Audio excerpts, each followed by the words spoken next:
Hello everyone. Tonight I saw The Nun 2, starring Taissa Farmiga, Jonas Bloquet, Storm Reed, and directed by Michael Chaves. Now, the Conjuring Universe has certainly had its ups and downs over the years. It's had triumphs, such as the actual Conjuring films, and even The Devil Made Me Do It had a couple of good scares. But the spin-offs of the series have failed to reach the same impact, becoming mediocre at best and downright laughable at worst. And The Nun was definitely one of the big duds for the franchise. But since it made a ton of money, it was naturally going to get a sequel regardless of critical reception.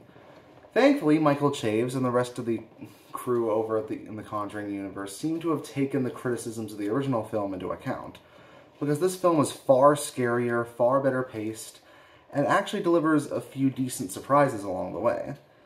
It's not a perfect horror film, but in comparison to the first Nun, it's definitely a big step up. But let's get to the story, shall we? The story revolves around Sister Irene, played by Farmiga, who, after the events of the first film, has settled into a different church with a bunch of new nuns. But when the year hits 1956 and there are priests and nuns who end up getting killed via mysterious circumstances all over again, it's very clear that the demonic nun from the first film is not dead, and it's just stalking new prey. So she works alongside Sister Deborah, played by Storm Reed, in order to investigate the demon nun and figure out where she's going to strike next.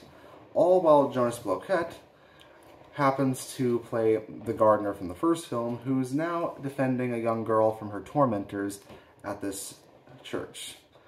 And that's all I'll say about the story. The story here actually does have a lot more interest in its plot in comparison to the first film. Whereas I found the priest in the first Nun film to be pretty forgettable, and when it came down to it, most of the scares were pretty played out, there are actually a few scares that do catch you off guard this time, some of which have already been revealed in the trailers, but a few of them did manage to deliver some more gore and some more frights than I thought there would be. There's actually children who are put in peril, there's flames, horns that go right through human skin, and there's even blood that gets turned into spikes at one point. It's definitely some imagery that beats out almost anything from the first film. And even some of the shots that were done for the trailer still have a lot of build-up in the actual film itself, to the point where they can still give you a shock when this jump scare finally comes. It doesn't feel like too many of the jump scares just appear out of nowhere. It feels like they have proper build-up for the actual scare.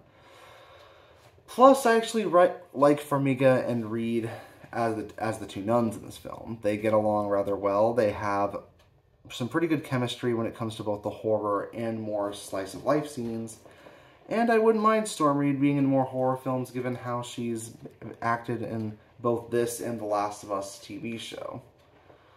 That's not to say this is perfect, though. The bullies that make fun of this one girl the gardener looks after are pretty cliche, even by the Conjuring film standards. And while the film has a great first act and a great second act, great third act, the second act does kind of lose me throughout.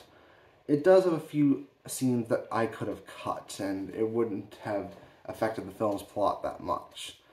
But when the film's good, it's very good.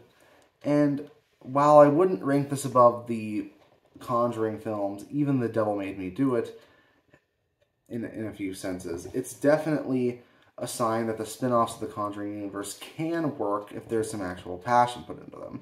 That's why I'm going to give The Nun 2 a 7 out of 10. See you next time.